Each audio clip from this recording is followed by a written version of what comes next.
Hi friends, ఎలా ఉన్నారు? అందరూ బాగున్నారు కదా? మేము కూడా బాగున్నామండి. మేము ఈరోజు ములక్కాడలు ఫ్రై చూపిస్తాను. మా సైడు తిరుపతి సైడు మునక్కాయలు అంటామండి, మీరు ములక్కాడలు అంటారు. వాటిని కట్ చేసుకొని ఇలా ముక్కలు ఒకసారి నీళ్ళల్లో వేసి కడిగి వంపేసుకొని ఫ్రై చేసుకోవడానికి రెడీ చేసుకుందాం.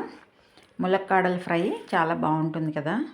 ఇలా మునక్కాడలు తీసుకున్న తర్వాత పసుపు, సరిపడా ఉప్పు వేసుకుని కొద్దిగా నీళ్లు వేసుకోవాలి.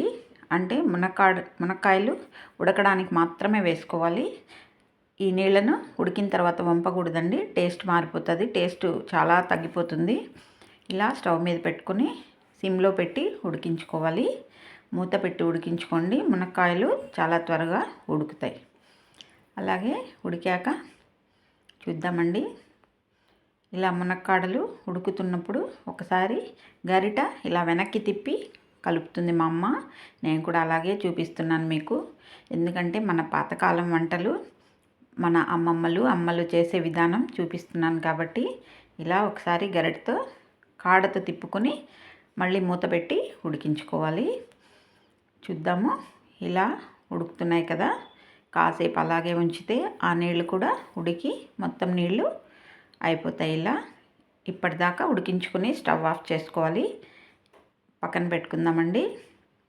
మూత పెట్టుకుంటే కొంచెం ఆ వేడి ఆవిరికి మగ్గుతుంది. ఇంతలోపు ఒక 4-5 వెల్లుల్లి రెబ్బలు దంచి పెట్టుకొని కరివేపాకు, పోపు గింజలు తీసుకోవాలి.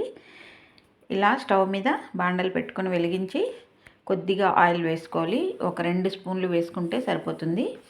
ములక్కాడలు కొంచెం ఎక్కువైతే కొంచెం ఎక్కువ వేసుకోవాలి, లేదు తక్కువ ముక్కలు ఉంటే తక్కువ వేసుకోవాలి. ఆయిల్ ఎక్కువైతే బాగుండదండి ఫ్రైలో. మునక్కాయ ముక్కలు కరెక్ట్గా ఉంటేనే బాగుంటుంది. ఆయిల్ ఎక్కువైనా మనకు ఇబ్బంది అవుతుంది తినడానికి కూడా.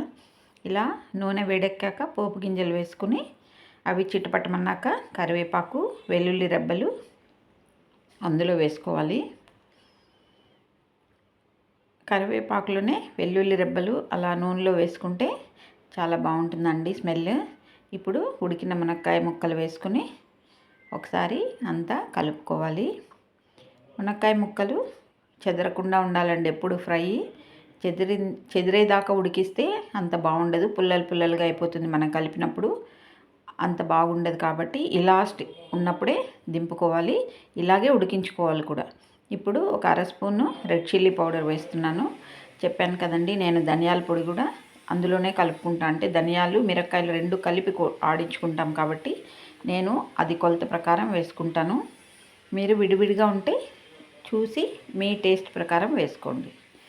అలాగే ఇంట్లో తయారు చేసుకున్న పల్లీల పొడి అండి ఇది. పల్లీలు, ఎండుమిరపకాయలు, అలాగే వెల్లుల్లి రెబ్బలు కలిపి, పల్లీలు, ఎండుమిరపకాయలు డ్రై రోస్ట్ చేసుకొని దానిలో వెల్లుల్లి రెబ్బలు వేసి పొడి చేసుకొని ఇలా కలుపుకుంటాము. ఫ్రైలో ఇలా వేసుకుంటే చాలా బాగుంటుంది. అంతే అండి. పప్పులో